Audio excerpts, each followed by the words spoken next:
ইউটিউবারদের উৎপাত ঠেকাতে কুমোরটুলিতে ফটো ও ভিডিও করতে রেড চার্ট ঝোলালেন মৃৎশিল্পীরা। শিল্পীরা বলছেন, গণেশ দুর্গাকে নষ্টের হাত থেকে বাঁচাতে শেষমেশ ফেলো করি মাখো তেল নীতি হলো। রেড চার্ট ঝোলাতেই এবার আর আসছে না ইউটিউবারের দল।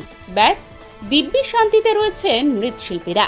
পুজোর এই উৎসবের মরশুমে অন্যান্য জায়গার মতো শিলিগুড়ির কুমারটুলি হয়ে ওঠে ইউটিউবারদের জন্য এক ভিডিও শুটিং স্পট। এখানে ভিড় করে সব রিল স্টার, ব্লগার আর ইউটিউবারদের বিরাট দল। কেউ মাটির প্রতিমার সামনে দাঁড়ায়, তো কেউ আবার অসুরের পা ধরে ফটোশুট করে ক্ষান্ত হয়। এমনকি শাড়ি পরে ধুনুচি নাচে কোমর দুলিয়ে রিল বানানো শুরু করে কেউ কেউ।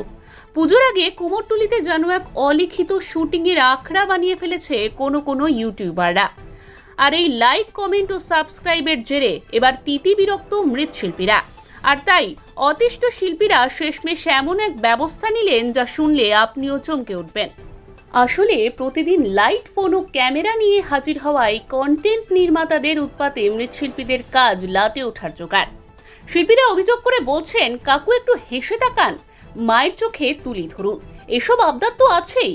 কিন্তু এর চেয়েও বড় সমস্যা হলো এই শুটিং এর ধাক্কায় কখনো সিংহের লেজ, কখনো বা গণেশ দুর্গার হাত পর্যন্ত ভেঙে যাচ্ছে। মৃৎশিল্পীদের স্পষ্ট কথা, এটা কোনো শুটিং সেট নয়। ওদের ঠেলাঠেলিতে আমাদের কাজের গতি নষ্ট হচ্ছে, প্রতিমা ভাঙছে। এক শিল্পী তো বাস্তব চিত্রটা দেখিয়ে বললেন, একটি ক্লাবের জন্য বানানো প্রতিমার গণেশ ও দুর্গার হাত ভেঙে গেছে ভিডিও করার সময়। নতুন করে বানানোর সময় নেই, ক্লাবও এক্সট্রা টাকা দেবে না। লোকসান সামলাতে না পেরে অবশেষে কড়া সিদ্ধান্ত নিয়েছেন শিল্পীরা। এবার শিলিগুড়ির কুমোরটুলিতে ছবি বা ভিডিও তুলতে হলে গুনতে হবে নগদ টাকা। মৃৎশিল্পী নীলু পালের কারখানার বাইরে টাঙানো হয়েছে একটি বোর্ড, তাতে স্পষ্ট লেখা, ফটো 100 টাকা, ভিডিও 500 টাকা। শিলিগুড়ির কুমোরটুলিতে ঢুকতে গেলে এখন ফেলো করি মাখো তেল নীতি। নীলু পাল বলছেন, ওরা যেমন কন্টেন্ট বানিয়ে আয় করছে, আমরাও চাই কিছুটা রোজগার করতে। টাকার কথা শুনেই অনেকে পালাচ্ছেন। বোর্ড ঝোলানোর পর অনেকটা রেহাই মিলেছে। যদিও শিল্পী সনাতন পাল আরো কঠোর, তিনি সরাসরি বোর্ড ঝোলাননি, কিন্তু তার কারখানায় কারো ঢোকা একদম বারণ।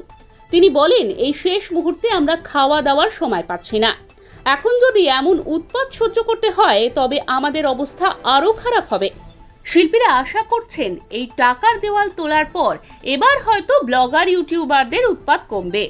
সেই সঙ্গে রক্ষা পাবে তাদের ঘাম ঝরানো পরিশ্রমে তৈরি প্রতিমাগুলো।